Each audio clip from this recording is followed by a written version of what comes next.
Hello again, Broncos country. Really excited to chop up some Broncos with you all this week. Bourbon, Broncos, and no BS.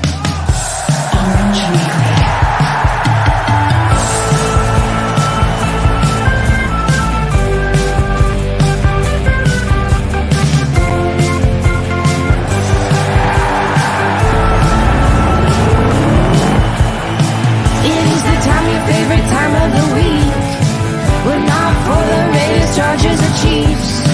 So grab your brews in your fantasy league. We got that blue and orange blood that you bleed. The most loyal fans there ever could be. We are that mile high Broncos country.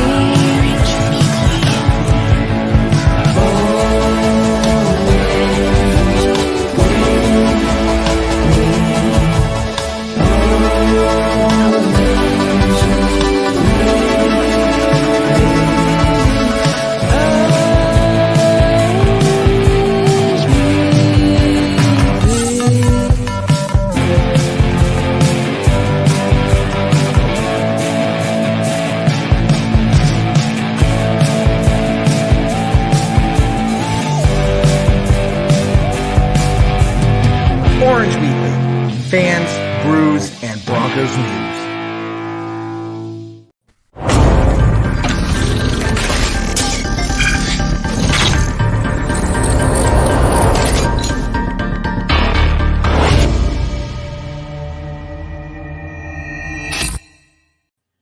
What's up, Broncos country? How are we all doing tonight? Welcome to Bourbon, Broncos, no BS here at Orange Weekly. Glad you're all here. Grab that drink, kick back, relax. Make sure you drink responsibly. But if you're like me, you got this Broncos bourbon from Breckenridge Brewery. They are not sponsoring us, but I am just in love with it. So I'm going to go ahead and throw that out there. But look, Broncos are 2-0, and in fact, for the first time in years, that O actually means number of losses we have. It's weird. It blows my mind. But post your comments, post your questions, hit that share button for us. We are, of course, part of the Pigskin Podcast Network now, and really happy to be a part of that. And so, just a great time here at Orange Weekly. Lots of good things going on. Broncos winning. Jared, John, and David here. We got Travis in the chat. Glad you're here, man. But let's start talking about it, guys. Here we are on a Victory Tuesday. Broncos are coming home 2-0. What do you think? Yeah. No wins for the first 2 Septembers of the Fangio tenure. Now in his 3rd September, no losses. This works for me. Like the reverse ratio, I'm liking it. Yeah, I could get used to this every season if we started out this good. Absolutely. It'd be great if this became the norm for us. Yeah, let's continue to be this good now, right? Yeah, and absolutely, and everyone's super excited, and I am too. But this didn't come without a few sad moments, right? We're 2-0, but we got a couple things that we got to talk about going forward. We lost our starting middle linebacker Josey Jewell for the season, which he was such an underrated middle linebacker throughout all last couple of years, really. And Fangio stuck with him again through this year. Didn't make really any middle linebacker changes from last year, and it really showed in his play. He played really well in the first half. Got injured on a special teams play, and he's done for the season. What do we think about losing Josey? Sucks. Because he was playing his best ball maybe of his whole career. Like I know it's a 2-game, 1.5 game sample size. But Josey Jewell was balling out, and he was building on a season where he balled out basically all year last year too. He went from, linebacker who's okay to upper tier linebacker in the league, I think, last year, and I think he was going to continue to build on that this year. So yeah, it kind of stinks to have him gone. There's no way around that. You've still got Alexander Johnson, you've got Justin Strnad, super athletic guy ready to step up there, but. What do you guys think? John, I'll send this one your way. Do you think they look for any veteran help there, or do you think they're good going with what they've got in-house? I wouldn't be surprised if they look to whoever's on the free agent market. Maybe I don't know if we make a trade here because Strnad did look good in that second half. I am bummed about Jewell, obviously, because he was looking good in that game. And and he made a couple of really big plays. And in fact, the one that he got hurt on was a really big play on special teams. So I think we probably do bring in some help. I wouldn't expect a trade, but the biggest bummer here is the guys that are behind him are really young. So they're going to have to grow up real fast in this league to play to the level to keep a starting position. Yeah, very true. Yeah, and when he went out, I don't think Justin Chenard played terrible. No. I think he actually did pretty well. He had quite a few tackles, was in there in the run game, stopped pretty well. I didn't notice him, which is a good thing. Yeah. You know? Right, but he showed up on the stat line after. You don't notice him in the game, and then afterwards, as you're analyzing the stat lines, you're like, "You had the second most tackles on our team. Like, how did that happen? Like, when did that happen?" Right. Yeah. So Josie Jewell was ranked number 2 on our team, according to Pro Football Focus, or second highest pro football grade. Next to Kareem Jackson, and right behind him was Von Miller. So, yeah, obviously it's a big loss for our team. He was kind of a leader there. Alexander Johnson's going to have to step up and take the play calls, according to Vic Fangio, as opposed to Josie, which is fine. He knows the plays. He's been there for a while. And Justin Chenard, we talk about this anytime that there's an injury, it's a next man up thing. Mm-hmm. And I don't know who it was. I want to say it was Von Miller or somebody. I was watching the post game or I think Monday's practice, and they were saying, the coolest part, this is probably one of the first times that in this team that they thought about, it was Harris. Yeah, Shelby Harris. Yeah, it was Shelby Harris. He said it was really cool. It's the first time on a Broncos defense that a guy goes out and they're super confident in the backup. Like, it's not one of those like, man, who's going to step up and play that? It's like, oh, we know who it's going to be. We know they know what they're doing, and we're going to continue rolling. And I like that confidence out of that. Yeah. So we're going to get to your comments here in just a minute, everyone. Make sure you hit that share button for us. Again, welcome to Bourbon Broncos No BS here at Orange Weekly.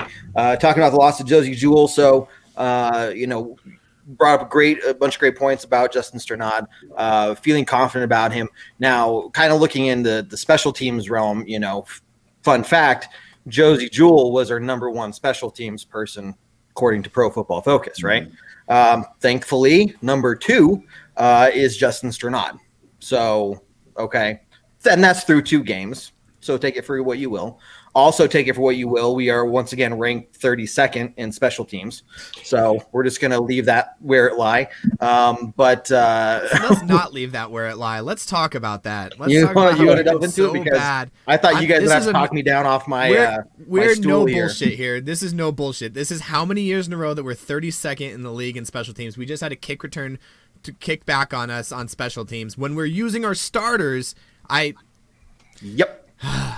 Yeah, that's the thing. We're using our starters. We're risking them out there, and we still suck this bad. Keith, this is the one thing that, we all talked about before the offseason, before Black Monday where everyone gets fired, that, McMahon is going to be gone. Like I was ready to bet money on it. Like if there's any coach that's going to go, it's going to be McMahon, right? And what happened? Not that. So I would have lost a lot of money. But here we are, So now we're out Josie Jewell. It'll be interesting to see if Strnad can really step in and do what he can. I have faith in him. But yeah, I mean, how are we still here? It defies explanation. I'll defend Vic Fangio for a lot of things that other people might think, are questionable or, obviously call for him to be fired. We've heard that plenty of times on this show over the last couple of years. Never agreed with it. Don't agree with it now. But I don't understand this. I don't understand this strategy of, instead of admitting that coaching is the problem, putting starters in on special teams because you think that's the way to make the unit better, because there's no other way. Because the guys that you are counting on, that everybody counts on in the league, every other team in the league is able to count on their backup running backs and their backup tight ends and their backup corners and their backup linebackers to go out there and play special teams. And the Broncos can't, for whatever reason. They cannot figure out how to make it work with the same personnel group that everybody else has access to. We walked out of the draft going, we have all these special guys, all these young guys that are going to be playing special teams, and we're really going to turn this around. My focus this year is special teams. Both Peyton and Fangio said, my focus this year is special teams. We're sitting in week 2, 2-0, 30 dead last. We're 2-0, and we are dead last in the league in special teams. That's got to say something, right? There's no other team that has to answer questions about special teams the way that we do. And it's like, how many games are we going to allow a big kick return? Maybe it's not always going to be for a touchdown, but how many times is it going to happen in a row before it's like, dude, you got to make a change at the coaching position. There's no way you can blame every single player on the team for this situation. Right. Number one, Robert, just so you know, is the Saints. They're ranked number one for special teams. So, Chiefs. and look, I've said all along. Go for it, sorry. Yeah, Chiefs and the 49ers are right behind the Saints. Mm-hmm. Yeah. So, I mean, can you imagine what's going to happen to us when we play the Chiefs and the Raiders and these other big name teams? Look, you give them the ball at the 50-yard line on our 40-yard line after a big return. I mean, that's huge. That is absolutely huge, right? We're going to find out. We're going to find out in week 4. Like, the Ravens are going to come to town, and it's not going to be fun in games messing around with teams that lost 15 games last season. Like, it's going to be you've got to put your best out there every single play, and the offense can do it, and the defense can do it, and the special teams can't right now. And if I don't think I don't want to prognosticate too much, but it's going to cost us one of these games like you're talking about. Yep. Against the Raiders, against the Chargers, against the Steelers, against the Ravens. One of these games that we can't afford to lose if we want to be taken seriously in December. And the worst part is like McMoney is McMoney, and he's going to make he still hasn't missed a field goal. It's not like that's the issue. Nope. We have a legit issue at punt, and even our punts. The punts weren't terrible; they were getting downfield. It's not the kickers. It's not the special teams players. Right. Like, you gotta understand that. Like, we have one of the best kickers. We have one. Yeah, it's our long snapper's fault. You're right. It's 100% the long snapper. There you go. Yeah, that's what we're gonna blame this on. Right. We're gonna blame it on Drew Lock holding the ball wrong on the kickoff. It's it's the coverage. I'm not here for Jacob Bobenmoyer slander. Like, if you want to blame the long snapper, you guys are going to have to find somebody else. Technically, I said we're not going to blame him, but good at this point. Yeah, no, I'm not here for it. No. But Ryan, just let me point fingers, okay? Can I just point fingers? Not at this point, yeah. Okay. But I mean, Ryan at this point has kind of a good point. Just kick the ball out of bounds. Kick it through the end zone. Yeah. Just stop. Really? Just no. Really, at this point, yeah. When we say special teams, might as well just.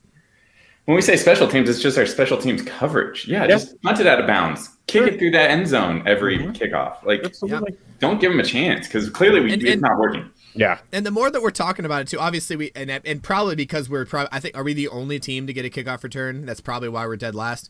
But like Deontay Spencer wasn't punt returning terrible. Like you said, it's the coverage, it's the punt coverage and the kickoff coverage, not so much the returning aspect of it. I don't know, maybe kickoff returns not doing so hot too. I don't know. It's questionable. I'm still like in the matrix on how they come up with these calculations for some of these Pro Football references and how they come up with these rankings, but it's bad. Yeah, even if we're not actually dead last for whatever reason, it's bad. Yeah. Mm-hmm. So enough negativity. We're 2-0. Can we move past special teams? Yeah. We don't need to talk about that all show. So on to happier news. Other than the Broncos being 2-0, we're going to be doing the very first ever Orange Weekly backstage after this show. So over on our YouTube channel, you can search for Broncos Orange Weekly on YouTube. The link will also be on our Facebook page. We're just going to be hanging out and having a good time. Like, we usually just talk to each other after the show and bullshit and everything. So come on over with us and hang out and just have some brews and have some fun conversations. So make sure right after this show, you go to our YouTube page and hang out with us there. We'll be live. So that's going to be some good times. Let's see here, Richie. We already showed what special teams can do to us when we lost to the Chiefs in 20. Yep. That was so sad. Yeah. Let's see. We're moving past special teams. We're moving past it. Yeah, we're moving on.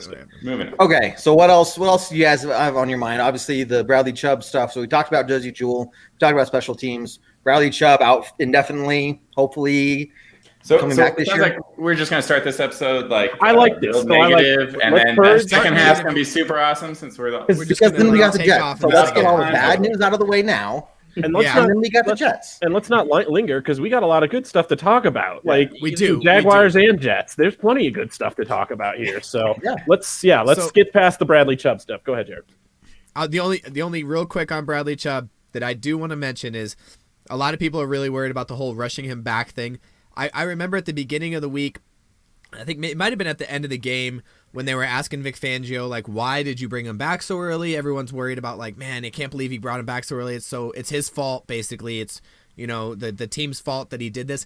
They said that this lingering injury was going to linger this week, next week, the week after. Like, where he was the best he was going to be. He said he was ready to come back, which every athlete's going to. Yeah. He came back. Some things happened, and now he's going to go get it permanently fixed, which I'm a fan of. It does suck that we were so excited for the Von Miller Bradley Chubb experience, and we only got to see it for a little bit, and we're not going to see it again until the end of the season, which unfortunate. But we have, again, on this defense, we have the backups. It doesn't really matter if it's Chubb on the other side. We're going to get ours. Like, Von Miller's going to get his sacks. The other side's going to be able to get the pressure. I don't have a worry about that other than for Chubb's health. Yeah. Travis brought this up earlier. I know it's been a lot of questions, Chubb coming on, contract year, trade him, keep him, it's one of those conversations of, it's not like, obviously he's not getting hurt purposely, we know that, but at what point do we start having that conversation? This is, I think, to me, too early to have this conversation. I'm not going to trade him this year, but, halfway through the season, I think the big thing is, can we see, we need to see him get healthy and stay healthy, Mm-hmm. Yeah, and this is one of those worst case scenarios. If he comes back from his health and he just absolutely dominates, it's going to be a big question. If he comes back and he's kind of slow to come back or whatever, it's going to be easier to keep him on. But and let's not talk about that till that does happen. I hope we didn't hit our quota. It just feels like, doesn't it feel like that? It does. We can never get that. It's, It wasn't meant to be. Maybe, I don't know. It's like it kind of feels like Cleveland fans with Odell Beckham and Jarvis Landry. Like, it's just, of course, now they don't have either of them. So too soon. Anyway, I knocked on wood. It's okay. All right. Have we rounded out the bad stuff? Anything? I think so. Anything else? I think we can just move on to good, right? Our penalties sucked. I'm going to say penalties did suck. They got to clean that up. 10 penalties for 106 yards. Now, I'm going to go a quick soapbox. Screw this new freaking taunting rule. I want to, for the record, this is absolutely awful. I hate this taunting rule. I'm so tired that they just need to let these guys play their game. Let them talk smack. That's all it was on the kickoff. I think it was the punt, right? Yeah. Or the kickoff, and the dude was talking smack because he got a good come on, man, let him play. But that's a new rule. That's it. I'm done being negative. Sorry, that's it. I'm sorry. I log off. Yeah, you and every other person on the planet, except for the NFL owners. 32. One last thing, and I'm just going to throw this out there. We almost started the show with Jared not having a shirt on, and then he decided to put a shirt on. So I was really upset. I'm really upset right now that he put a shirt on. So I'm done now. I'm done being negative. Okay. I'm telling you, I'm keeping that for the OnlyFans show, so that we generate viewers there. Or maybe at the YouTube. The backstage. Anything could happen backstage. We don't whiskeys here. We don't even know what's going to happen backstage, guys. It gets pretty nutty back there. Fact. So on to the good stuff. We're 2-0. We are officially 2-0 against. You know what? You could say it. I think David. You tweeted from the official page earlier. We don't pick our schedule, guys. Yeah, we're 2-0, and the Raiders are 2-0, and guess what? We're the top two in the AFC West, just as planned, right? Yeah, just as right. As scripted. Absolutely. As scripted. The way everybody predicted it. Mm-hmm. Yeah. So here we are, 2-0, going into a Jets team. And here's the question. I don't want to keep it negative. Is this a trap game? Yeah. Yeah, it is. Yeah, it is. Especially because of how many interceptions Zach Wilson throws. Like, nobody expects anything out of Zach Wilson. There are negative expectations. People, I feel like when we look up the odds, there's going to be better see the line. odds. It's going to be like 2.5 interceptions, I guarantee. Right, yeah, absolutely. We're already 11-point favorites. Yeah, we are the most favorited team to win in the NFL this week. Most favorited?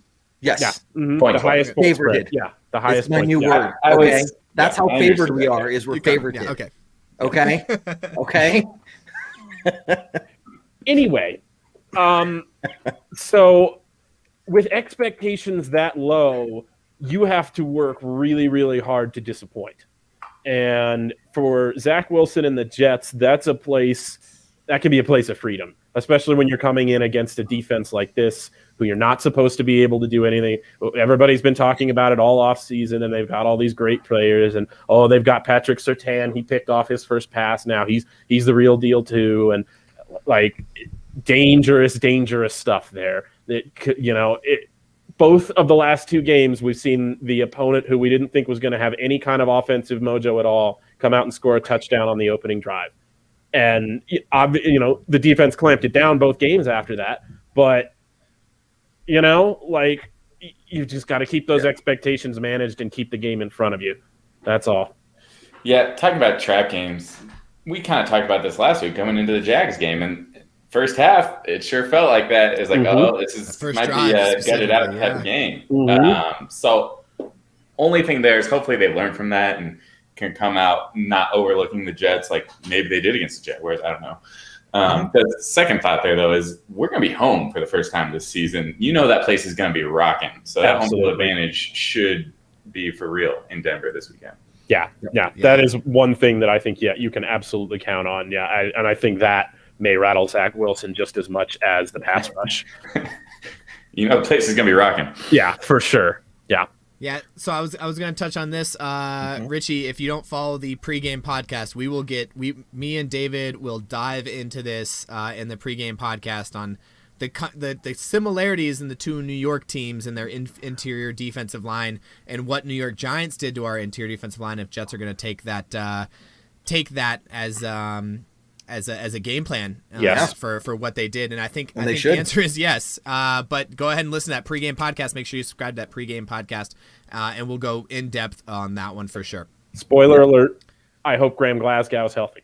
Let's just say that. Yes. So I haven't heard anything on him. And I mean, he did travel with the team and everything last week. He did the pregame workouts last week. It was definitely more of a precautionary scratch for him. So I'm expecting, because I haven't heard anything, that he'll be suiting up this week. So yeah, I would think, but we'll watch him. We'll watch the practice reports. But it could be one of those things like it is the Jets, so it could sit him one more week, make sure he's good to go for the Ravens. But I don't know.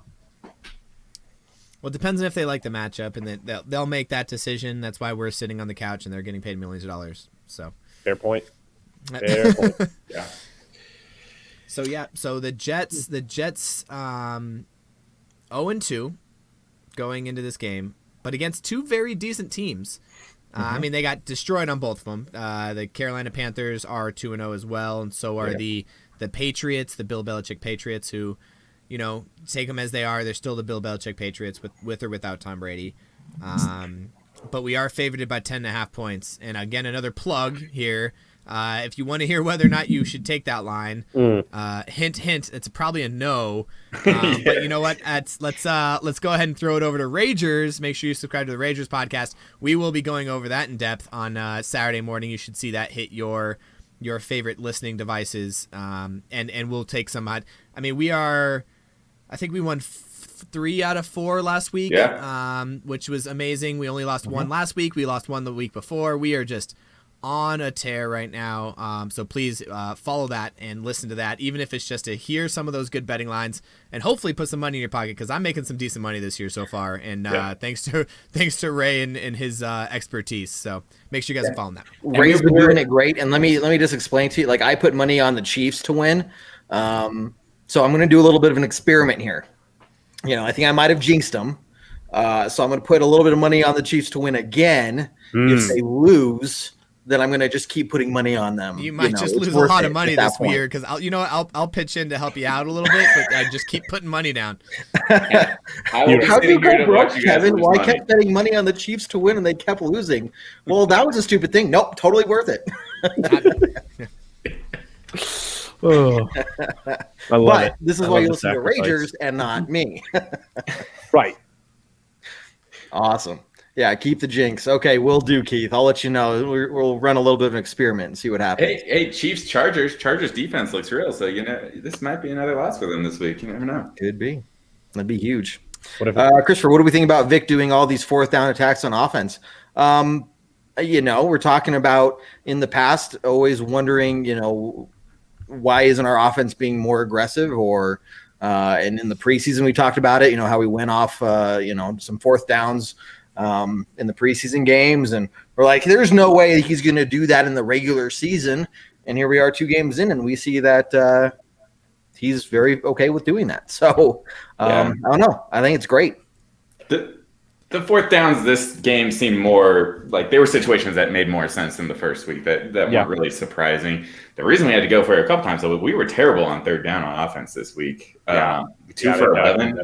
So, it's going to put you in more fourth down situations. But I think I was more surprised, I guess, week 1 in that sense than I was this week when it came to going on fourth down.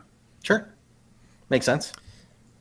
Absolutely. And I've never been one to be shy about tooting my own horn, and I'm going to do that again. I've been saying all this season, Vic Fangio doesn't want to be a conservative coach. He doesn't want to be a guy who takes it easy and plays the sticks and tries not to lose games. He wants to win. We saw him try to connect, try to call that deep shot to from Teddy Bridgewater to Cortland Sutton 2 times before they actually hit it the 3rd time. They kept going back to it because they kept thinking they had it. They did have it a couple of times. I think there was, now that we've won the game, I think we can talk a little bit about how uneven the officiating was, but it's another soapbox rant. Anyway, he doesn't want to just be a guy who plays behind the sticks, and Teddy Bridgewater doesn't want to be that quarterback either. And I think maybe they have found each other at the right points in their careers where they are ready to just say screw it and go ball. And so I love these fourth down attacks for the offense. I love the deep shots. I love everything about it. Yeah. And even though we weren't super efficient on getting the first down on third down, Teddy was his completions on third down were still high. So when he was getting in that fourth and very short situation coming off of third down. And it wasn't a situation where if he was passing short, like there was a guy clearly open behind him on the play. He was reading high to low. He was trying to hit those downfield shots. Sometimes they just weren't there. Yeah. Yeah, and I'll say this too. I'm a fan of the 3rd and short deep ball. Quarterback mentality. I like the deep ball on the 3rd and short. He just didn't connect on a couple of them. I think he overthrew Cortland Sutton on one. There was a couple of that they were there. He just was a little overthrown or just a bad ball, whatever the case was. He was never really knocked down. Or a penalty not called. Yeah. Or a penalty not called, right? There was a couple jersey. times. There was a couple times that there was some issues there. But you know what? I wasn't mad about that. But yeah, we got to start either figuring out a way to keep the ball. And I think we're one of the top teams in the NFL for time of possession. Over the last 2 weeks, which I think is really cool. It hasn't even been close. 37 minutes a game. Minutes on them this week. Yeah, 37 minutes a week average. It's so crazy. We're obviously moving the ball first and second down, and here's a shout out. We're talking about the good stuff. How about Williams, man? What a runner, man! What a rookie to get in the second round. Jeez. That trade up looks like the most brilliant move that Peyton could have made. Yeah, he is. Remember how mad we were? Remember how mad we were? I was mad. Well, listen, I was mad. I was not. Hold on. That out. I was mad.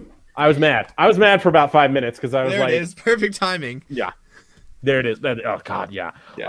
And I was wrong for even those 5 minutes because I came around pretty fast, but that was not my best football 5 minutes there.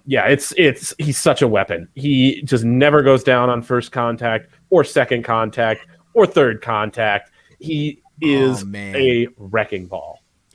And it's funny, a lot of times, especially coming from Northern Carolina, not an SEC team, not a Big Ten team, whatever, all the big conferences.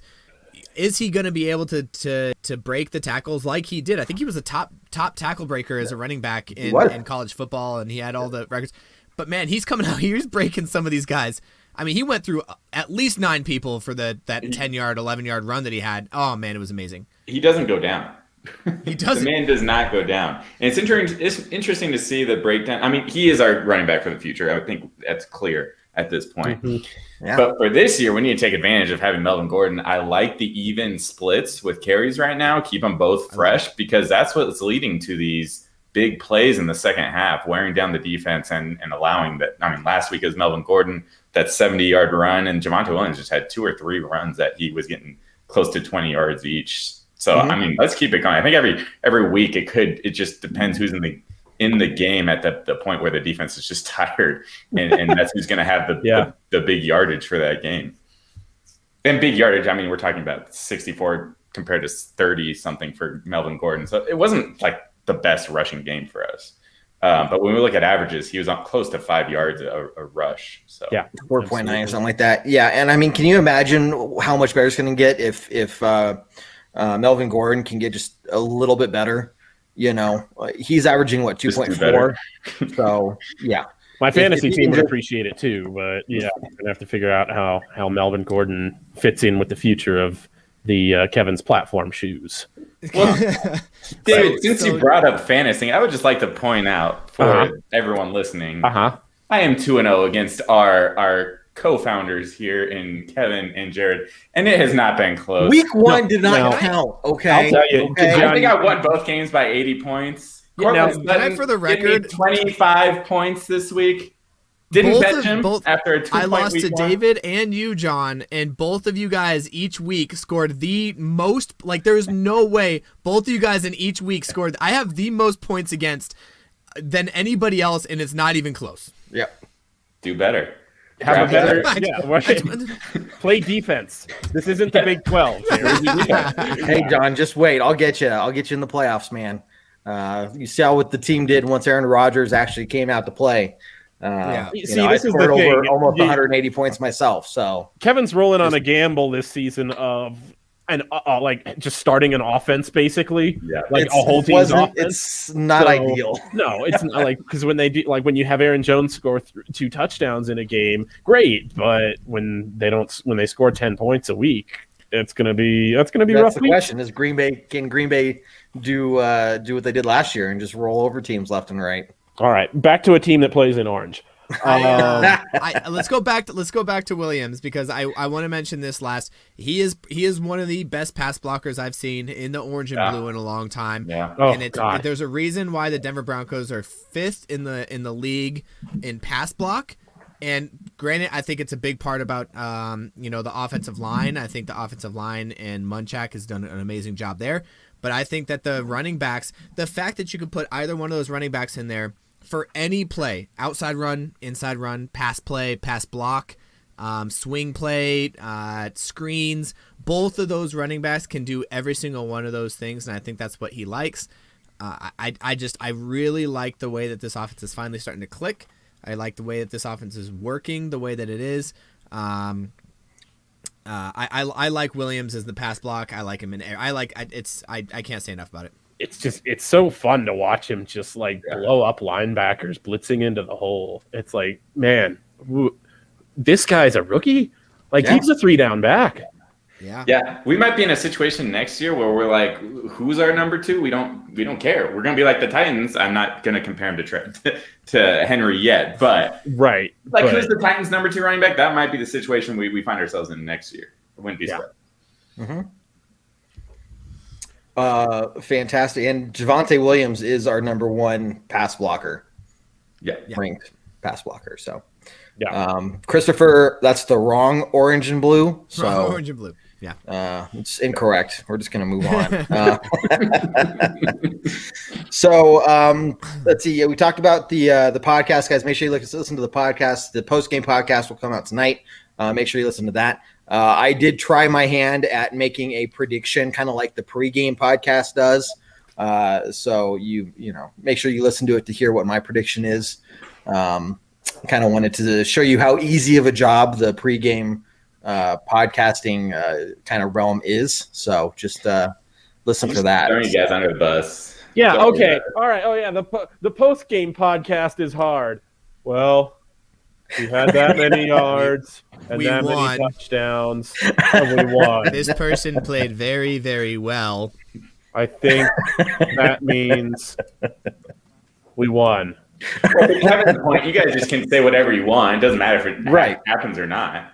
Right. Yeah, we have to actually analyze. We get held accountable. I don't know by who necessarily. I don't hold you accountable. No, but there's the potential for us to be held accountable if the things that we say end up being incorrect. So, which we will not bring up now because there are plenty. Oh, plenty.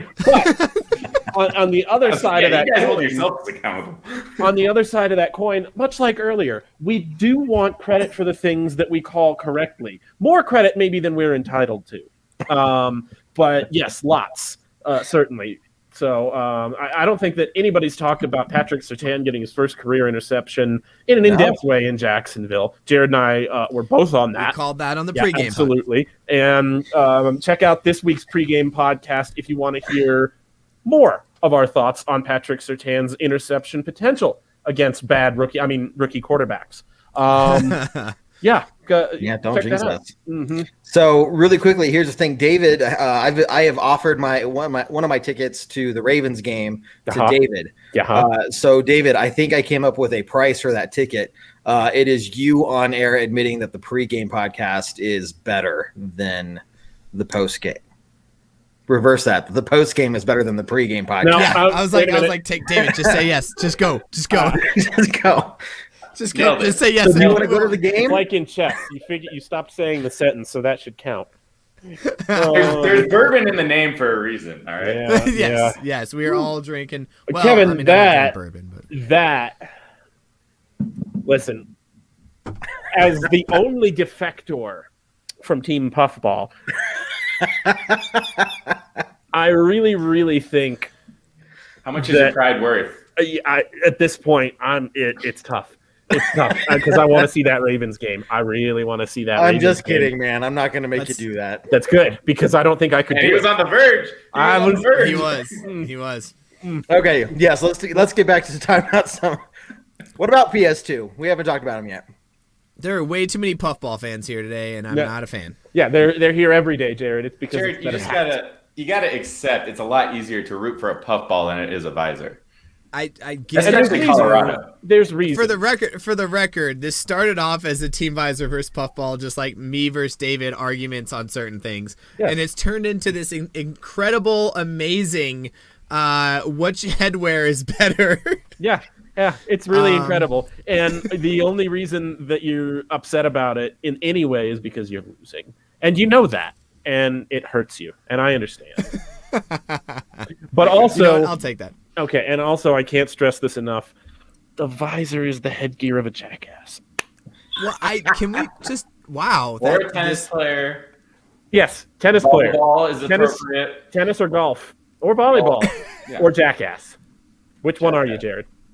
Frat guy. Which two of the four you pick. You pick. I mean, I've seen you play volleyball.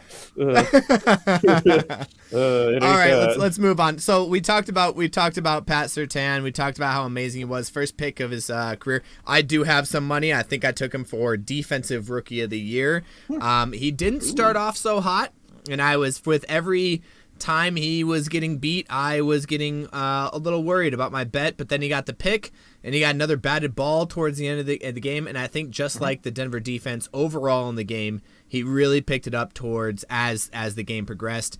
And I also think that the rest of the defense, Kareem Jackson with his pick, and that's another one that I was sitting here, and obviously you guys aren't in my living room, but I called it before the snap. I just felt like he read it really well. He came down on the ball. It was amazing. It was a good timing. Really turned the momentum. How do we think about this secondary right now? Trevor Lawrence did us a favor by not hitting that when he should have. Yep. And being late on it, which right. Yeah. Yep. Yeah. NFL, that's gonna happen every time. Well, maybe not to that extent because he came down like a freaking bandit on that ball. Right. It came hard out of nowhere. If nothing else, it would be incomplete with most other teams at least. Yeah. Secondary looks phenomenal. To your pick for Defensive Rookie of the Year, I think it's gonna be hard in this defense for him to outshine some people. So. Don't know if I love that bet at the beginning of the year. Now with Darby out for weeks, maybe he can do enough on the stat line and show it. But Yeah. Nothing against him as a player. We just have such a phenomenal secondary and defense overall. Yeah. But, it's on him. If he gets 5 to 7 interceptions, anything's possible. Sure. It's an interesting crop of defensive rookies this year. It's defensive back heavy. J.C. Horn is out there. Asante Samuel Jr. is out there. Greg Newsome for the Browns. But it's there's not a lot of edge rushers really in this class that make you go, yeah, that dude's going to get 10, 12 sacks. He's going to lock it up. Maybe Micah Parsons. They switched him over to edge rusher in Dallas. He's doing a good job. If he gets those kind of sack numbers and they switched him over from inside linebacker, then that's going to be tough competition. But PS2, like I said, if he gets those interception numbers in the 5 to 7 range, yeah, he's definitely going to be in the mix. Yeah, if you're getting 5 to 7, you're talking about getting Pro Bowl numbers there. 5 to 7 here. Right, and we're week 2. He's got 1. Yeah, right? Yeah. No, it's average every 2 weeks he gets 1, and we're looking good. And that's a Pro Bowl year. Even bad, even both. That's a defensive rookie of the year. Yeah, that's a defensive rookie of the year, and I'm making some money. You know what I'm saying? Yeah. But hey, Andrew, this is a good point. Our secondary is best grade. I don't think I heard Simmons' name once, maybe twice that whole game. I think they briefly talked about how good he is, and that was pretty much it. Not for any play, just that he was one of the top rated safeties. They did harp on him and Kareem Jackson being probably the best safety tandem. The tandem, yeah. Absolutely. Yeah, they did talk about that, yeah. But it wasn't about anything he was doing on the field because he didn't have to. He was doing such a good job that they didn't throw to him. All the plays. Like I promise, like, you normally hear it's Simmons, but Kareem Jackson was in every single play, it seemed like, and it's difficult knowing he's on his last year. We got lucky to get him back in the first place. So happy to have him back. Obviously, he's a leader on that defense. Man, it's just really cool to watch this defense. That first drive had me scared. Yeah. That first drive was like, wow, this is a rookie quarterback. Yeah. But that also is really cool to see that our defensive head coach can make adjustments mid-game, be like, okay, that's not happening again. And it just seems that we start off slow these last 2 games. I don't know if there's any adjustments being made as opposed to, hey, don't do whatever you just did there. Don't do that anymore. Right, don't do that. Yeah, that's not how we drew it up in practice. Do it like we practice, and then they go do it. Yeah. Go ahead. I will say for Kareem Jackson being so involved in the game, I think that's more because they were throwing to his side of the field because they were testing Surtain that whole game, and he was on that side with Kareem Jackson. So, Fuller, aside from that first drive, didn't really, didn't hear his name much either after that first drive. So I think they were just kept throwing it to Pat's side, and he eventually made Trevor Lawrence look like he should have been the number 1 pick instead of Trevor Lawrence. Yeah. Which is cool because, like you said, 1 of 2 things happened. Either he came to, from the coaching standpoint, he came to sideline. Coach was like, "Yo, look at the film. Like, look at where you're lined up. Look at the breaks you're making. Fix that shit, and go back out there and do it better." And then, or he got to realize it was like, "Man, they're picking on me. I can't like sit here like this." One of those 2 things happened, and he came out there and just started, like we said, he started playing very, very well. Either way, I like the combination of it. I like the fact that we're learning together. We're getting there. The coaching staff is taking him aside and being like, and fixing it. So I like it. Hey, 13 points per game. I'll take that all year long. I mean, really 7. Yeah. Special teams gets one of those touchdowns. Yeah. And then the last game, it was a bullshit last second. We literally last second, sure, garbage time touchdown. Last second, whatever. We were just kind of like, okay, sure, you want to score, fine, whatever. You want to run, go for it, dude. Whatever. They would have done it this week to help out the over of the game. That would have been helpful for me, but that's fine. That doesn't matter. That's fine. It was just a parlay. It was okay. It's fine. I missed it by 2.5 points. That's fine. Okay, but if you had picked the Broncos with the spread and they had gotten a touchdown to get the over, I'm talking that would about have been good. Jaguars, then you lose the spread too. See, but part of I did take the Broncos. Part of the parlay was that I picked them between 1 and 13 points. So if they had scored another touchdown, they would have scored too many points in the margin of victory. And he had the Broncos plus 6, so it was like between 6 and 13. Also, but while we're talking betting, I want to go back. I forget who said it, but talked about like Don't take the Broncos every time. So on the Rages podcast, we don't take the Broncos every time. No way. We're talking about taking player props. We took. I mean, I almost every week we take Noah Fant for yards because they way undersell him 100% of the time. We took Albert O's under or over on his yards, which was like 16. He got like 25. We always take the player props. We don't worry. And even last year, which was a terrible season for us, we were 75%, which is unreal from the betting world. Just because we have this analytical stuff. We devour Broncos content 24/7. That's what we're here for. We know the matchups. We know the difference. Vegas just wants to make money, and we're trying to exploit that. So make sure you follow that Ragers podcast, and 75% of the time you're going to be winning. Yeah, and if Tim Patrick had 8 more yards, we would have been 100%, or Ragers would have been 100% this week. And my parlay would have paid out big time because I took all the Ragers in one bet. Don't worry, So I still did single bets on all of them, so I still came out ahead. Don't worry. There you go. I know you guys were really worried about it, but We were. Melvin Gordon, that's another receiving yardage that 2 weeks in a row he's been hitting the over. Been kind of weird plays to hit those overs, but we can keep all that for the Ragers show. Yeah, absolutely. Well, fellas, what are we looking forward to? And we don't as we say, as we're talking about not spoiling other shows, we won't step on the pregame podcast too much here. But what are you guys looking forward to in the Broncos home opener?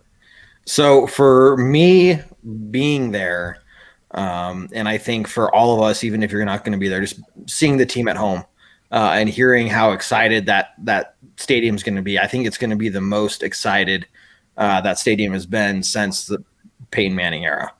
I expect it to be pretty packed. I mean, the weather's going to be beautiful.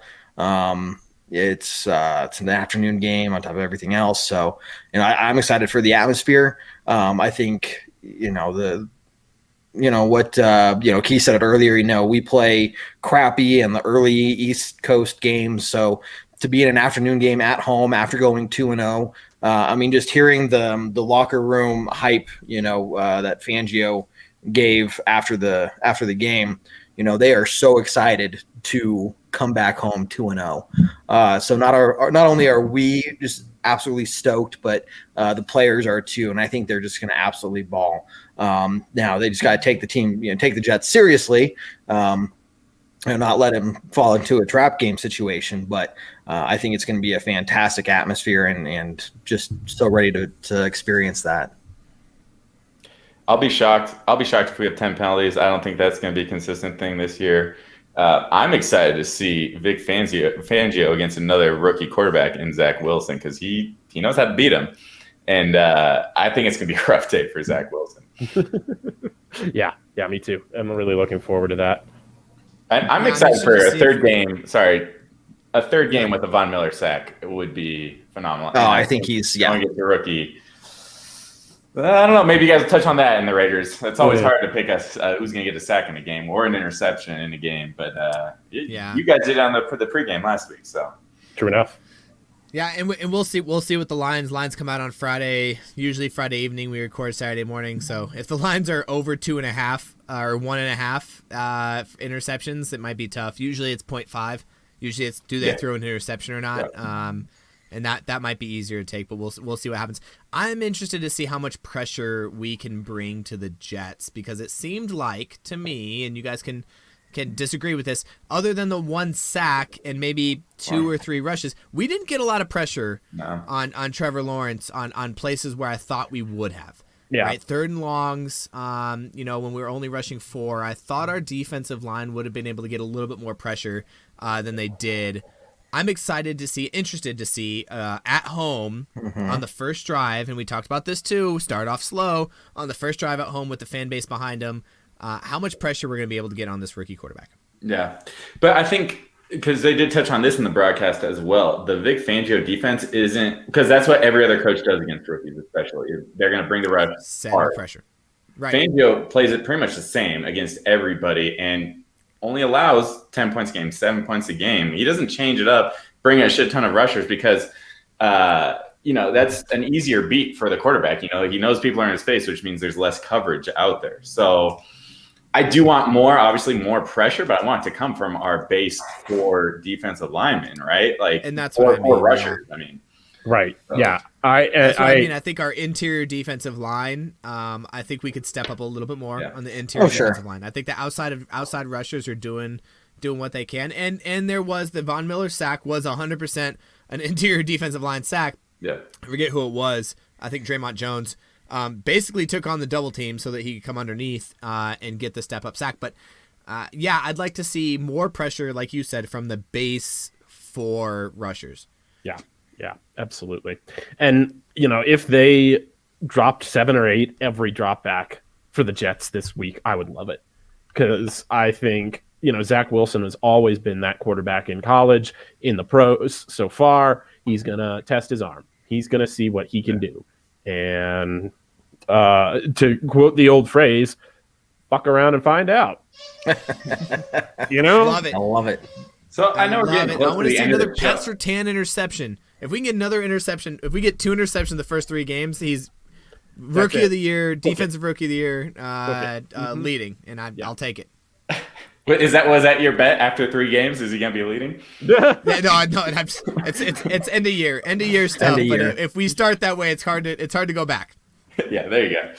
But we're 50 minutes in. Are we going to talk about Cortland Sutton at all today? Oh my God, that's a great point. Oh my How gosh. have we missed the Do biggest, we have I feel other terrible. players on our article? team? Is Fan playing anymore? Is Tim Patrick out there? Where's Oh my Handler? goodness. Yeah. And really. you know what? I'm gonna eat crow. Here on the, I don't know if it was the pregame or the Ragers podcast. I think it was the Ragers. I talked about. Mm-hmm. I don't think you have to bet on no commodities. We don't know if Cortland and Teddy have the chemistry. And I'm sitting here and I'm watching this game. I'm like, I was wrong. Like, holy, not only was I wrong, but I was fucking wrong. I was like, oh my goodness, Cortland Sutton is back, and it is just amazing to watch, and I loved every second of it. Absolutely. I see that chemistry being built between Bridgewater and Sutton. They're starting to trust each other. Kept going back to him. I mean, they're 2 different. Sutton and Jerry Jeudy are 2 different type of receivers, and we saw that Jerry Jeudy, Teddy Bridgewater connection in preseason. We thought that was going to be the number 1 thing. But knowing that Cortland Sutton is that guy that can go up and get the 50-50 ball, he's not necessarily going to be the wide open receiver, but to have that trust in him that as long as I get the ball to you in that situation, I trust that you can go up there in that 50-50 ball situation and come down with it. I think that is huge for us to be seeing that play out on the field. And that's, I had Cortland Sutton on my bench in one of my leagues because I thought the same thing as you, Jared. It's like after week 1, it was like, Tim Patrick's probably going to be the guy. Where's your Broncos orange I got goggles, burned on Kevin? it too, so. Yeah. You took them off when you set your fantasy lineup? Your orange goggles? Yeah, I did. That's a pity. But here's my question to you guys. Do you think this is a product of Jerry Jeudy going down and Cortland Sutton is getting more targets now? Or is it going to be game by game dependent? Or we're not always going to see Cortland getting all these targets? We have these other weapons too. Do you think it was just a matter of the matchups in this last game? Partially. I also just think it was a fact that Cortland Sutton is really good. And he is, he was going to break back out. I don't know. I don't think he's still at 100%. But it was playing like he is. Right. But he's got that talent and he's got that physical ability and he's got that savvy, and it was going to happen for him. And you're glad to see it early. You're glad to see it, as Jerry Jeudy goes down. There were other guys who could have stepped up. But yeah, I think it's really good to see that there's just such a reliable hookup between the 2 of them so soon. Yeah, I think it was also a combination of just scheme. I think Teddy Bridgewater is a much smarter quarterback than I think a lot of people give him. Everybody calls him, preseason check down Teddy. And maybe in Carolina he was check down Teddy because the receivers just couldn't get open or the scheme just wasn't there. But I think with our scheme, with the Denver Broncos scheme, I think that you're seeing things that we're trying to get certain people open, and not just certain guys, but certain positions open. Right. And I think that's what it came down to is he saw the open receiver. It didn't matter who it was. I mean, I'll look it up. Last week 1, he threw to 9 receivers. Yeah, and I was going to say that, Jared. I haven't looked it up. 9 again in this game. 9 again in this game. He's throwing these are Aaron Rodgers type stats. Yeah. Like, I remember when Aaron Rodgers, his second year, when he was like doing all this, everyone was always like, well, he's not throwing to the same receiver, and that's what's making him so good. Is he's just reading the field, and it didn't matter who it was. Kendall Hinton caught a ball. Can we talk about that too? Holy shit! Like a pretty crucial ball for a first down. Yeah, in the red zone. Yeah. And so I mean, he's throwing. It doesn't matter who it is. He likes his matchups. He's reading the defense, and it is absolutely amazing to see. And I think it was just a product specifically on this. I think it was a product of the way that they played him and the way that our scheme, our reads worked out for him. And he obviously caught the ball when it got thrown to him, which is obviously important as a receiver. I look at 2020 for that. Right. Yeah. Absolutely. Like you were saying, Bridgewater, he goes through his progressions, and Sutton's still getting got 9 catches this game. Right. See that keep going all year, because that just means quarterback's playing well and the wide receivers playing well. You know, we can't compare it to Rodgers, Devontae Adams, but I'll compare it to Devontae Adams and Rodgers, because that was the numbers that we see from those two guys. Yeah. Week after week. I'm pretty sure Bridgewater is leading the NFL in passer rating right now. Absolutely. Yeah. Still is. Yeah. I mean, just he doesn't. It's not so much that, you know, he's making the big crazy plays, right? You know, I lost a bet that I took on my own without listening to Ray, which is my fault. On Hamler getting 1 reception over 17 yards, like longest reception or shortest reception over, like whatever it was, over 17 yards. And I was like, that's a guarantee he's gonna get some sort of 20-yard deep ball, and he just didn't take it because it wasn't there. Yeah. Right. If they're gonna shut that down and it's not there, then take the short route, take the secondary guy. It's just really cool to see someone who's playing smart on the offense. But one thing that just consistently impresses me about Teddy too is, I guess the short stuff is there in spurts, but man, the intermediate stuff is so impressive. He's hitting those timing routes to the middle part of the field and in that 10 to 20 yard range so consistently. It's so impressive. Well, that Kendall Hinton ball was out way before he made his break. Yeah. Like you could tell that they practiced that one. Right. Because Kendall Hinton, he turned around, the ball was in his face. He catches the ball, gets out of bounds. It was just, you're right. That intermediate stuff is just so on time, on point, in sync. Like it just seems like this team is starting to roll together. And as Ayla would put it, this team is gelling. Gelling. They're gelling. Yep. Yeah. Orange Yeah. Weekly Gel coming to a store near you, so look out for that. Which props to, just one last thing on Kendall Hinton, like props to him. Like for a team, like we have Tyree Cleveland, we have Seth Williams, the rookie that are on our practice squad, and they call up Kendall Hinton. Like that shows you the faith they have in him. He was a feel-good story last year, but like that's awesome to see him still getting after it and progressing the way he is. Yeah, no, we're definitely a wide receiver, not a quarterback. Podcast. Right. No, Absolutely. Awesome. Well, I think we're kind of at that time, everyone. Again, we are going to move over to our YouTube channel for Orange Weekly Backstage, where we're just going to be hanging out, bullshitting around, hanging out, having a brew or whatnot.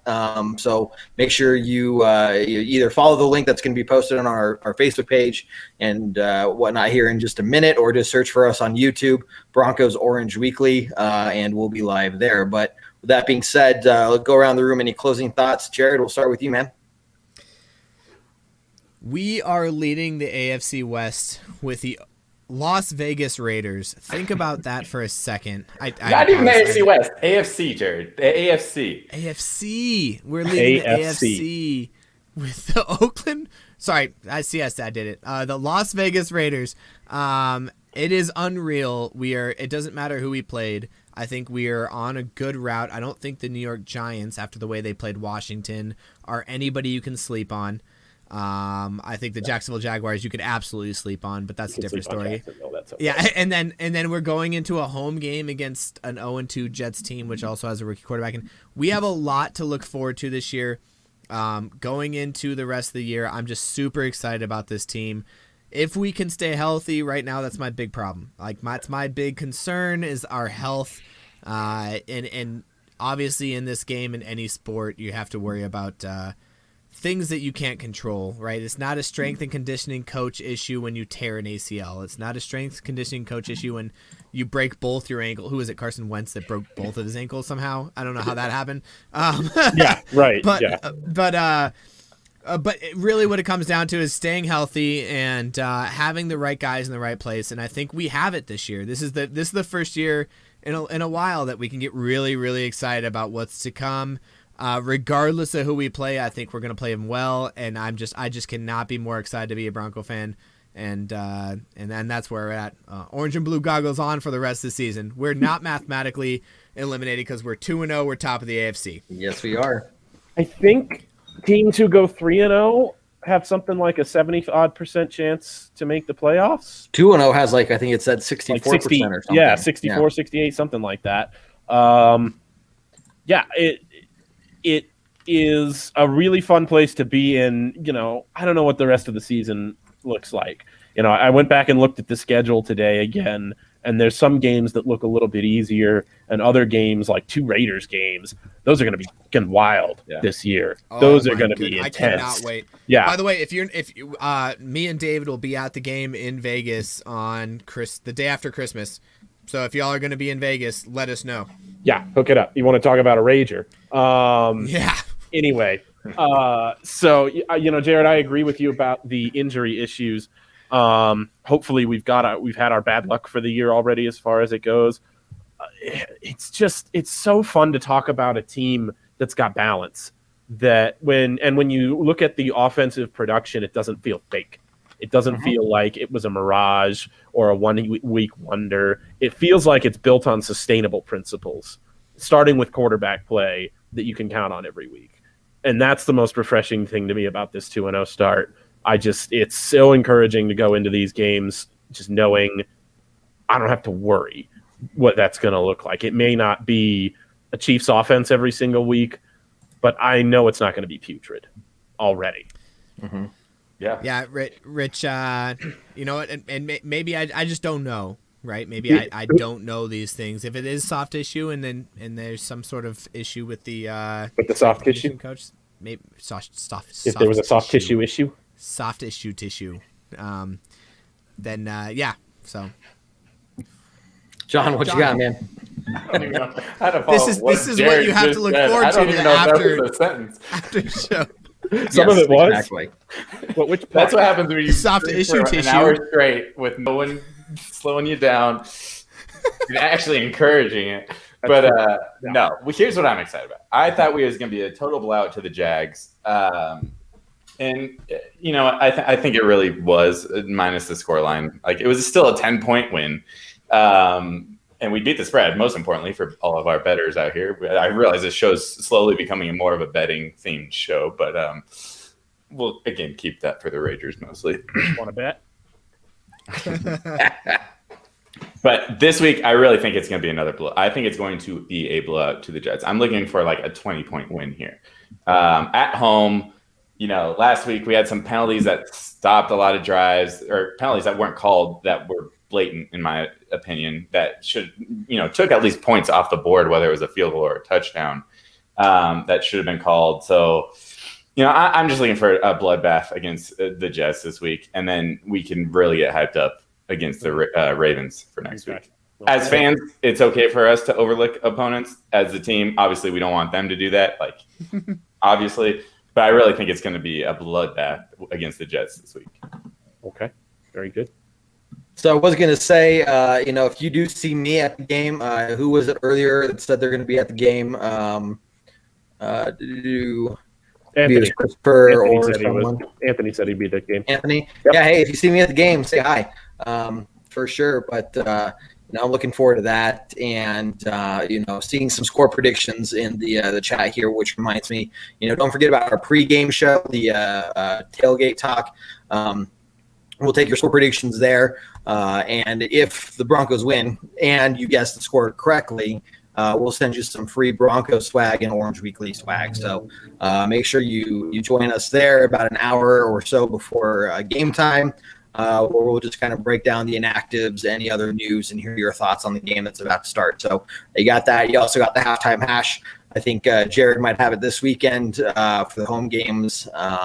Possibly Jared. John did take over. He was forced into hosting by himself for a little while. I'll be more prepared this time. Although Yeah, I'm thinking about I'm starting it with John and then just leaving for like a snack break or something. You got like this, right, man? Okay, bye. I'm out. But yeah, so make sure you join us for the halftime match, the original halftime show. So not to say that there aren't other good ones out there, but we are just the original. Good times there. But all the other podcasts we talked about. Pre-game podcast, post-game podcast, the Rangers podcast, Monday Night Orange Weekly After Dark, 9 p.m. Mountain Time. Make sure you follow us on all our social media and check out the Pigskin Podcast Network since we're a part of them now as well. They have a lot of, you hear the other teams' point of views and the other just football podcasts out there as well. So make sure you join them. Big shout out to the Pigskin Podcast Network. They've got a cool jersey giveaway going on right now. So go ahead and follow them on Twitter and just retweet with 2 of your friends tagged in your retweet to enter for a chance to win a free jersey. So yeah, absolutely, guys. Go check out the Pigskin Podcast Network. Win yourself a free jersey, maybe. What do you have to lose? Yep. Nothing. Exactly. Okay, guys. With that being said, we'll hand it off. We'll end it as normal, but we will see you in just a few minutes, hopefully, on our YouTube page only. We're only going to do it on YouTube. Search for Broncos Orange and Weekly. OnlyFans. Huh? No. You're going to keep your shirt on for the show, okay? I hope people out there are searching for us on OnlyFans. I hope they are. I want to see a top OnlyFans search in Orange Weekly being like the top 20. Don't tempt me. We probably should have done our homework and maybe searched OnlyFans for Orange Weekly before this, because you never know with that website what is on there for Orange Weekly. You know what? There's probably something on there under Orange Weekly that we don't want to know. We are not affiliated with whatever that is. Don't think that's us. Let's just say I got pictures of your faces, but I stole pictures of the bodies from other places, and my photo editing skills have increased quite a bit. So editing, is that what we're calling that? Anyways, in the Valley, they have a different name for it. That's all. Let's head over to our look. Thank you guys so much for following, liking, subscribing. Please, if you guys can go on and make your comments, subscribe to everything that we have. We really appreciate it. It means a lot to us. It really helps us out. I appreciate you guys sticking around with us, and we'll see you guys over on YouTube in about 2 to 5 minutes, depending on how long it takes to set up. All right, hey, how do we end this, boys? Strong Broncos. Take care, everyone.